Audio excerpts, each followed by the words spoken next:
Welcome to our channel. ఈ రోజు మనతో పాటు మన స్టూడియోలో ఉన్నారు ఎస్ఏ కుమార్ గారు ఉన్నారు. నమస్కారం. నమస్కారం కుమార్ గారు, మనకి ప్రెసెంట్ చలికాలం అయితే స్టార్ట్ అయిపోయింది. మనకి జుట్టు అనేది బాగా డ్రై అయిపోతూ ఉంటుంది చలికాలంలో. అసలు చలికాలం కాకుండా కొంతమందికి ఏంటంటే ఏ సీజన్ లో అయినా కానీ జుట్టు డ్రై అయిపోతూ ఉంటుంది. ఎన్ని షాంపూస్ వాడినా దాని వల్ల ఫలితం అనేది ఉండదు. ఇంకోటి ఏంటంటే కలర్ కూడా చేంజ్ అయిపోతూ ఉంటుంది. అసలు ఇలా అవడానికి కారణాలు ఏంటి?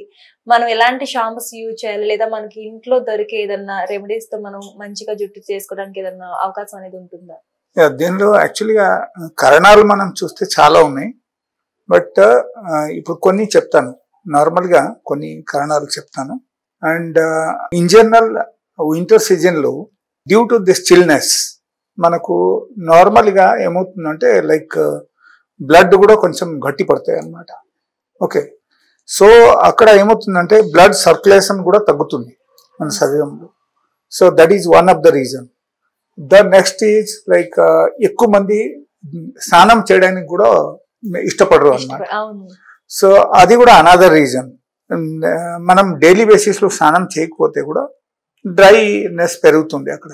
సో డ్రైనెస్ వల్ల కూడా నార్మల్గా ఏమవుతుందంటే మనకు అగైన్ ఇటు అటు అయి ఉంటుంది అండ్ వీక్ అయిపోతాయి hairs.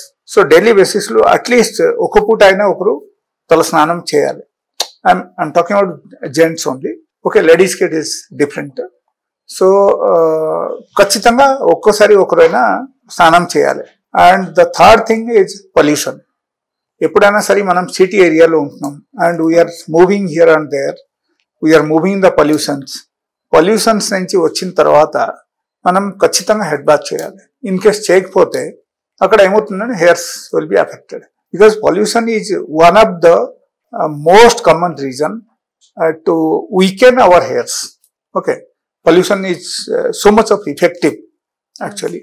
So etla untundante like ఖచ్చితంగా మనం ఇది అన్ని కేర్ తీసుకోవాలి. And another thing is like food. మనం తీసుకున్న ఆహారంలో ప్రోటీన్ ఉందా లేదా చూసుకోవాల్సిన విషయం. డ్యూ టు ప్రోటీన్ డెఫిషియన్సీ కూడా మనకు హెయిర్స్ పాడవుతుంది. And another thing like suppose ఒకరికి డయాబెటీస్ ఉన్నా కూడా హెయిర్స్ పాడవుతుంది. ఒకరికి హార్మోనల్ ఇంబాలెన్స్ జరిగినా కూడా హెయిర్ పాడవుతుంది. హెయిర్ జుట్టు కంప్లీట్గా ఊడిపోవడం కూడా అవకాశం ఉంది. ఓకే, అండ్ ఎప్పుడైనా సరే హార్మోనల్ చేంజెస్ వచ్చేస్తే maybe gents or ladies, anybody, లేడీస్కు కొంచెం ఎక్కువగా జరుగుతాయి hormonal changes. Because there are 4-5 different phases of the life. Generally they suffer. And apart from that, menstrual period is one of the common reason for the hair fall. It's like this. Because menstrual period ఎప్పుడైనా start అయితే hormonal imbalance జరగడం మనకు start అయిపోతుంది. So ఎప్పటి వరకు మీకు complete అవ్వలేదు అప్పటి వరకు మీకు 100% మీకు అక్కడ హార్మోనల్ ఇంబాలెన్స్ జరుగుతూనే ఉంటాయి. కుమార్ గారు, ఇప్పుడు మన జుట్టు కలర్ చేంజ్ అయిపోతుంది అనుకోండి, దానికి కూడా మీ దగ్గర ఆయిల్స్ ఉన్నాయా?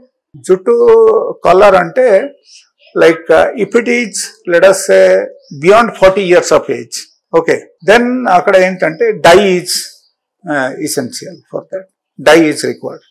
Dye తీసుకుంటేనే మంచిది. లేకపోతే ఒకరికి ప్రీమేచ్యూర్ హెయిర్ గ్రే ఏమైనా ఉంటే that is called premature hair grey. Means suppose me age around 20 years and మీకు జుట్టు అన్ని తెల్లగా కనిపిస్తున్నాయి. So that looks very awkward. So ఆ టైప్ ఏమైనా జరుగుతుంది అంటే దాని గురించి మంచి మెడిసిన్స్ ఉన్నాయి. అండ్ ఆ గ్రే హెయిర్స్ బ్లాక్ అవడానికి it will take just 15 days time. 15 రోజులు మాత్రం పడుతుంది. మంచి మెడిసిన్స్ ఉన్నాయి. So it will become black. But same thing happens after 40 years. There is no medicines. Medicine cannot help it.